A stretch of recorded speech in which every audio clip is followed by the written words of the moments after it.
You gonna do it? Yeah. Please. How'd you get stuck with that job? I tried to wear green. I tried to wear green. Thank you. All right. Hey Andrew, what's the difference we're going to see from Bruce Arians' offense, where he ranked number 2 in the league in pass length attempt and then number 1 in pass completion attempt, versus Pep's offense? Yeah, it's a good question. We'll see. I mean, obviously we haven't played any games yet. I think the biggest difference really now tell us that we got a true fullback on the roster, and BA's offense, he didn't have a fullback because more of the tight end stuff. Moonlighting as a fullback, so that'll be the biggest difference there. You ever go to camps like this when you were a kid? NFL guys coming to. What were your experiences as a kid? I remember going down to the Manning Passing Academy as a kid and seeing Chris Carter run routes. And I think he was at the tail end of his career, or just retired. It was like watching a beautiful opera or symphony. It was like unbelievable. This guy's routes, and that made a huge impression on me as a kid. So, man, these wide receivers are good. So what does that do for you now? Yeah. You're high-fiving these little kids. They're trying to catch these passes from you. What does that mean? Yeah, no, I remember as a kid going to the camps, and I love sports. So I think every summer, probably my son and I, upwards of 10, 15 sports camps. So to give back, I remember how much fun I had. So to try and give back a little and help out with these kids, and hopefully have somewhat of a positive influence on them, I think is important. And the game's a little different because you got the little kids where you're high-fiving all that Yeah. stuff, and you got the big kids where you're actually doing more technical stuff, so you get both sides. No, absolutely, that's fun. I tell you, not much better than the little kids running routes trying to catch balls. So that's fun. You have had a chance now to kind of look back at your rookie season and all the expectations and have been exceeded in your minds. Can you just talk about how that first year was for you and for the organization? We had high expectations for ourselves. We wanted to win, and I think a little bit proud of making it to the playoffs and doing it, but obviously disappointed that you don't win the Super Bowl. I think like every team would be. But hopefully we can improve and get better, and hopefully go farther than we did last year. You've had tons of roster changes. What's that like? TAs trying to get meshed. No, it is. I think it is. It's so important to have people there and to work and to feel each other out in a sense and tendencies. But it's great. We trust the front office completely. They've done a great job, finding the right pieces. Everybody that's come in has fit right into the locker room. I remember coming in, my first day, and feeling right at home. Guys being very welcoming. I think that's the culture that they've built in Indianapolis, and so I'm just happy to be part of it. Andrew, the word most can be attributed a lot to your first year as a pro.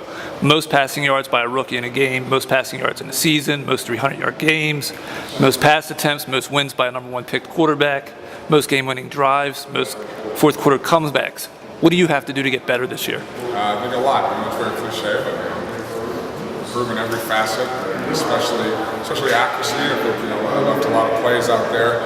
By throwing some bad balls, and sometimes the wide receivers bailed me out, and some of the balls were too bad for me to get hands on. So definitely improve accuracy. Could the accuracy be something to do with Bruce's offense, because so much was downfield versus? I'm sure you can find a lot of reasons for it, but I think what BA did for us was unbelievable. I'm so happy for him being a head coach now and getting the opportunity. He's the man. He truly is. With a year under your belt, is the approach to the second year any different than the first?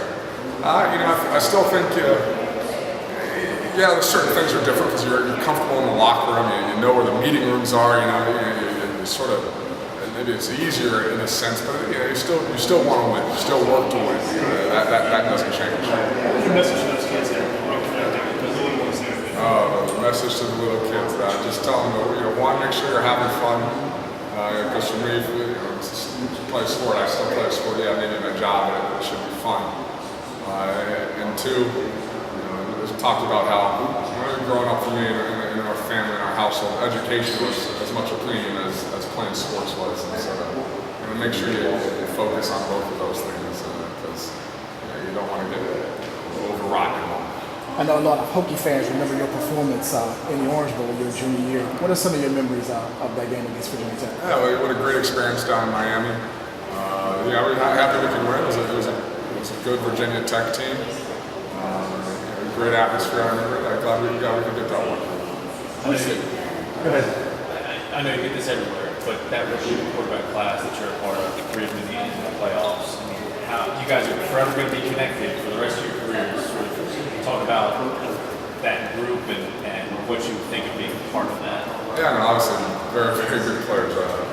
Robert and Russell and Tannehill and Weed and I think Lindley was playing in Arizona for a bunch of. I'm sure I'm forgetting someone. But, a bunch of good guys. Glad I think we've all sort of because you're in that fraternity in a sense, you get to know each other. I'm very happy for their success and us to play us.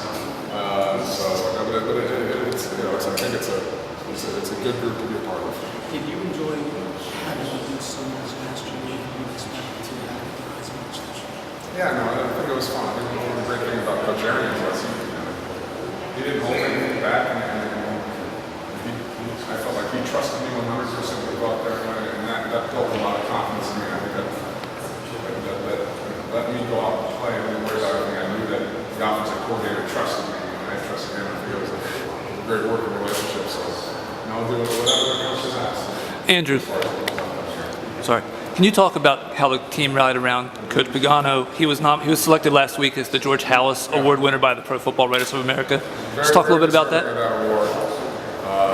It was obviously an unprecedented situation a bit, to have your coach leave after 3 games and start fighting for his life. It definitely put a little perspective, on things, on football.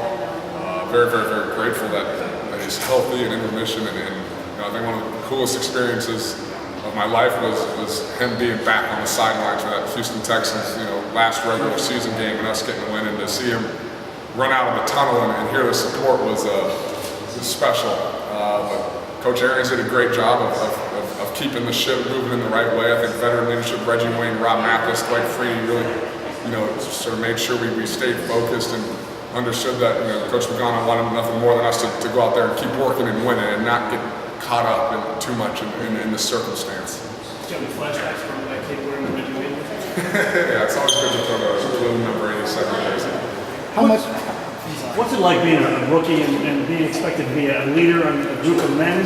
Yeah, as a quarterback, you assume some leadership role just naturally by having to talk in the huddle, and then people have to listen to you. So just circumstance makes you a leader in a sense. But we had great leadership on offense. Reggie Wayne is our offensive leader. He still is our offensive leader. That's who I defer to. That's who I look to. I don't, and great leadership in the locker room. I've never felt like, you play quarterback, you have to be the guy. I think that's sort of a natural progression, at least what I've learned in college and this year. And as you get older, you talk more, maybe you share your opinion more. But Reggie's still, in my mind, our offensive leader.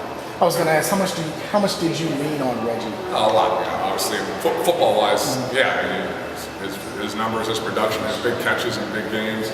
But also, just learning how to be a professional.